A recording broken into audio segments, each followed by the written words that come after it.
Hey guys, we're back with the 350Z and today we've got some sway bars to put in. So this is going towards the track build side of things.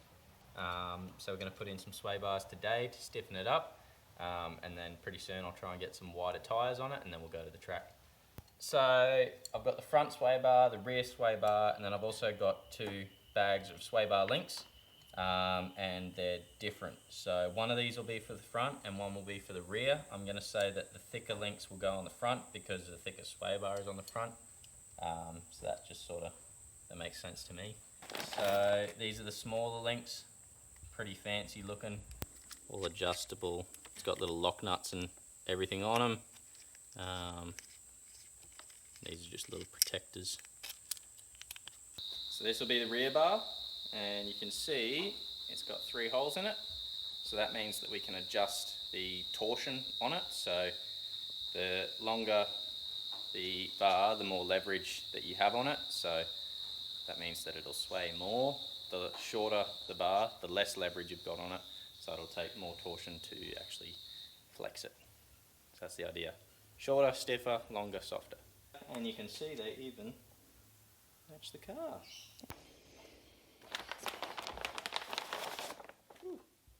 This one's really heavy. You can see it's quite a bit thicker, and this one's the front one, so it's enormous.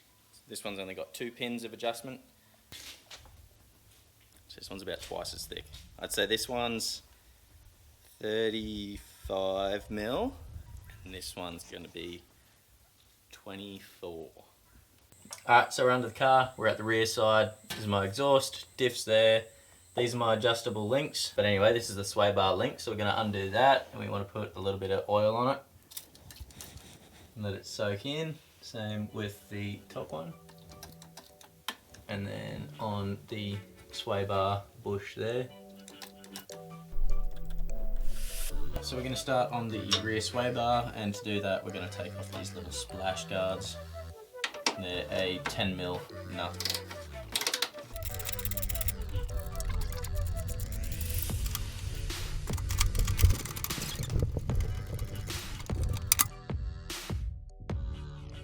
So we're undoing my sway bar links here. So this is the bottom link that attaches to the sway bar. I found that these were the only ones that I was able to undo at the rear. The top links were actually seized, and I just rounded the nuts. So I'm undoing the top mount there, and we're basically going to pull out that whole sway bar link with the mount, and then take it up to the bench and cut off the old sway bar link. The kits come supplied with new links, so you don't need the old links anymore, and they're probably no good anymore anyway. Make sure that you don't damage the bracket when you cut them off though, because you do need to reuse that.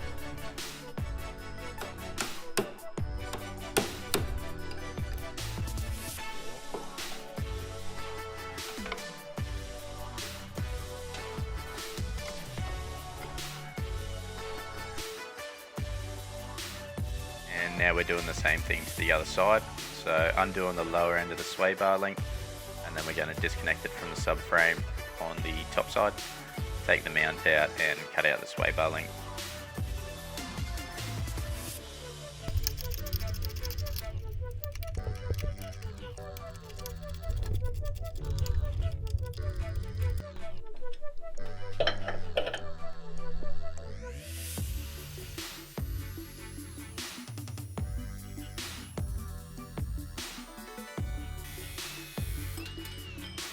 And now we're taking out the sway bar bushes, or the mounts, on both sides, and the exhaust is actually in the way, so we're going to remove that as well.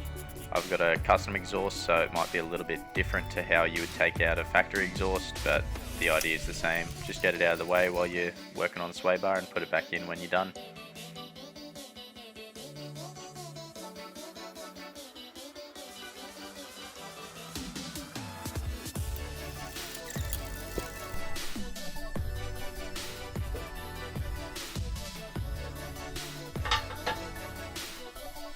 And reinstalling our sway bar mounts now, back up into the subframe.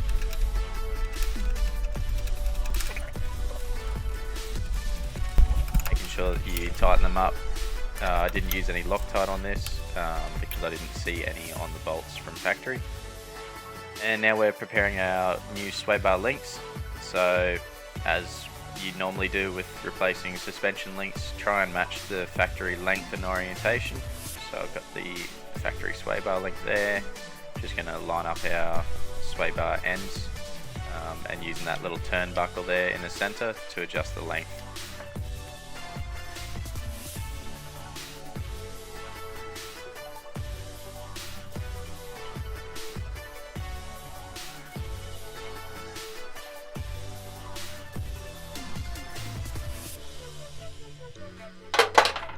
And then once you're happy with the length and the orientation, use the little lock nuts, which are the black nuts on either side of the turnbuckle. Use those to tighten it up so that it won't move anymore. Washer on both sides, so one on the inside of the sway bar link and then on the outside where you put the nut.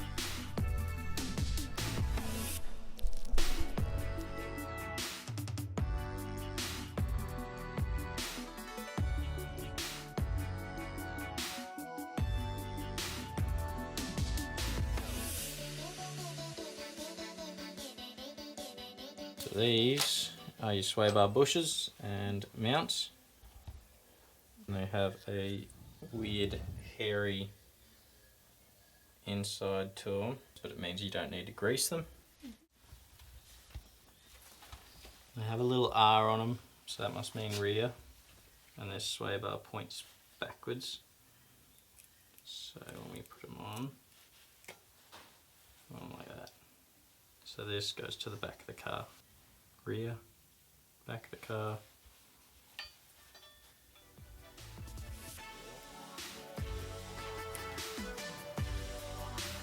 Just like that.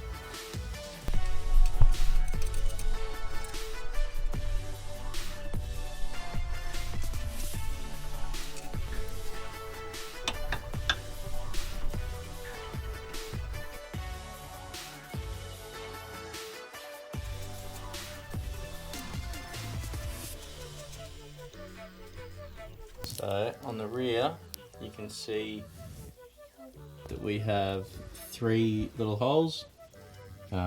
So what we want to do is start on the softest. There's nothing saying that you can't start on the hardest, but this sway bar should already be firmer than the factory one. So I'm just going to try on the softest first and then find what I like and maybe go stiffer from there.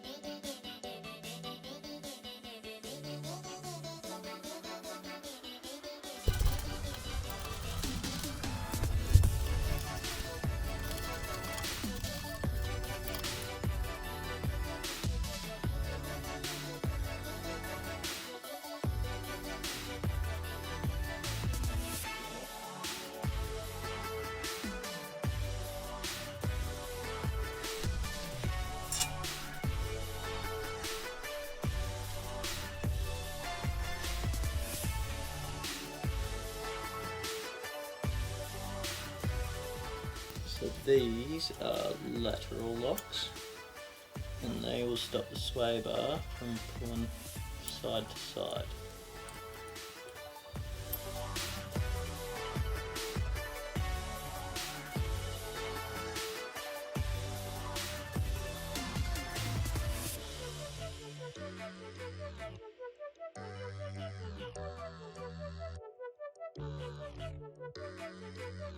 Now that I'm happy with their length and they've not got preload on them, I'm putting the lock nuts on, and that will lock them in position. And then I'm going to grab a little spanner and just nip them up so that they're tight. And then it says at around 100k since install, come back under here and check everything, make sure it's all tight. So we've got the turnbuckle there, and we just want to grab our little lock nut and just nip him up.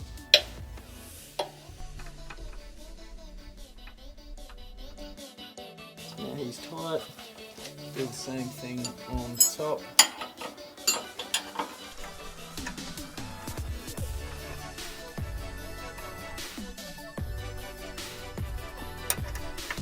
Now I'm going to do the same thing to the other side. We have moved Ah, onto the front sway bar, and I didn't put my dust covers on at the back because we're going to be back under the car, and it'll give me an excuse to climb under and check my links, make sure everything's the way it should be.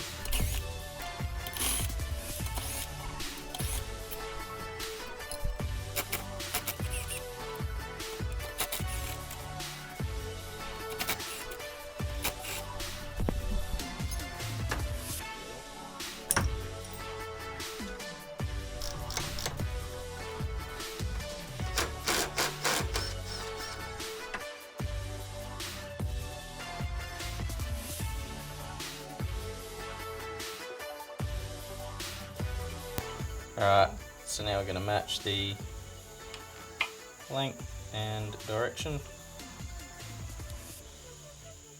Lock him up.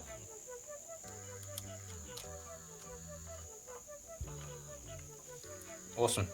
So we've got 2 links made up. Now we get our new sway bar. Okay, so these you can see have all those grooves cut in them. They're not hairy like the other ones are. So these need to be greased. So got a good bit of grease in there. I'm going to push it into all those little grooves so that they retain the grease. Otherwise you'll get a really annoying squeak.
Alrighty, so now we've got them all centered, they're all just nipped up tight, and now we're just going to go around and nip up the lock nuts.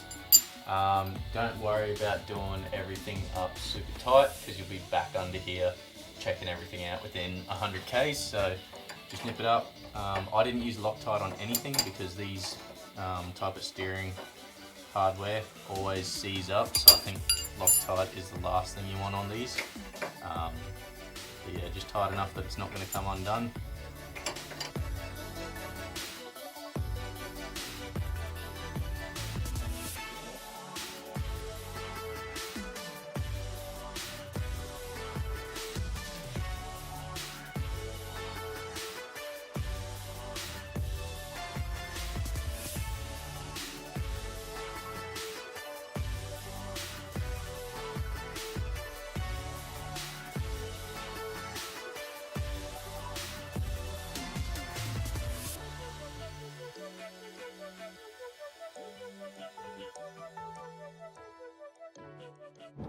Alrighty guys, so we're taking the Z for a spin up some squiggly roads, just to give the sway bars a little bit of a test.